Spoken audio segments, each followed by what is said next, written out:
game. And now, WTOL 11 Sports, sponsored by Jim White Honda. My thanks to Jim White Honda.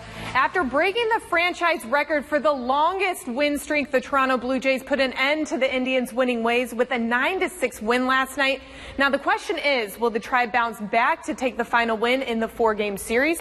Corey Kluber on the mound for Cleveland, but it was a rough start for the righty. First inning, 2-on-2 out, and Toronto's Russell Martin gets a hold of that one. A 3-run bomb to center. Blue Jays up to a quick 3-0 lead, and it didn't get much better for the Tribe's pitching. They gave up 13 runs on 14 hits in 6 innings before the Indians could punch in a run themselves. It's in the 7th, 2-on-2 out, and Yan Gomes takes this one to left to drive in the Indians' lone run of the game. They get trounced 17-1. Tigers looking to grab their 6th consecutive win, finishing up their series in Tampa, trailing by 1 through 7. In the 8th, 2-on for Victor Martinez. Tampa goes for the double play, not in time at first. Ian Kinsler takes advantage, safe at home, and it's a tie ball game. Then later in the inning, 2-on for Justin Upton, and he laces this one to deep center. That gives Detroit the lead, and they would hang on to win it 5-1 the final.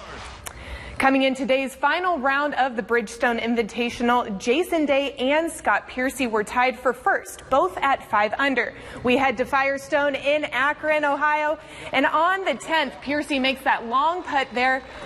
That's enough to keep him tied with Day right here at 6 under, but that's all about to change because Day is about to sink this putt to take the lead at 7 under. But don't get too excited just yet. The story of the day is Dustin Johnson working his way up the leaderboard from 4th to 1st. He ends up grabbing the win, and this comes just a few weeks after his first major championship win at the U.S. Open.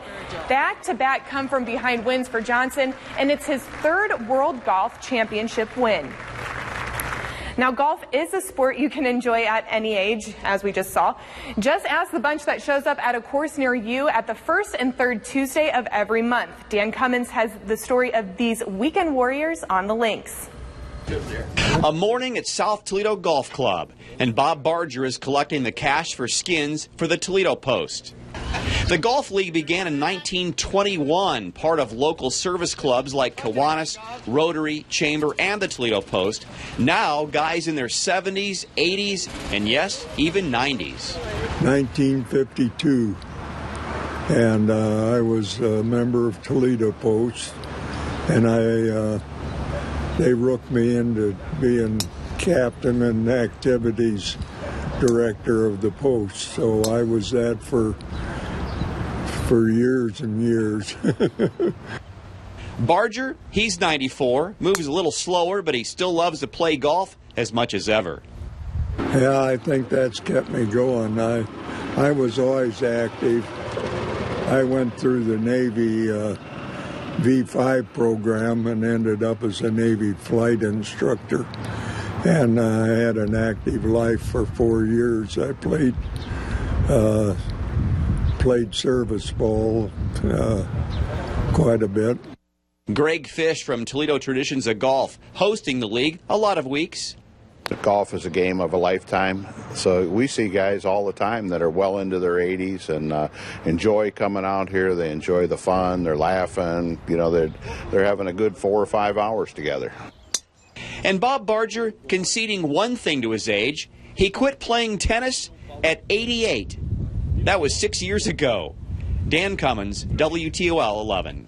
Good for those guys, right? Right, quite the story there. I mean, go have fun, play some golf, you know. Yeah. That's called our weekend warrior segment, right? Right. I call that my hopeful retirement plan. No kidding. Right. No warrior there. Very cool for them. While we were watching that segment, we were also checking out, I was looking at the First Alert weather app. We have the fireworks at Maumee, Perrysburg tonight. We're going to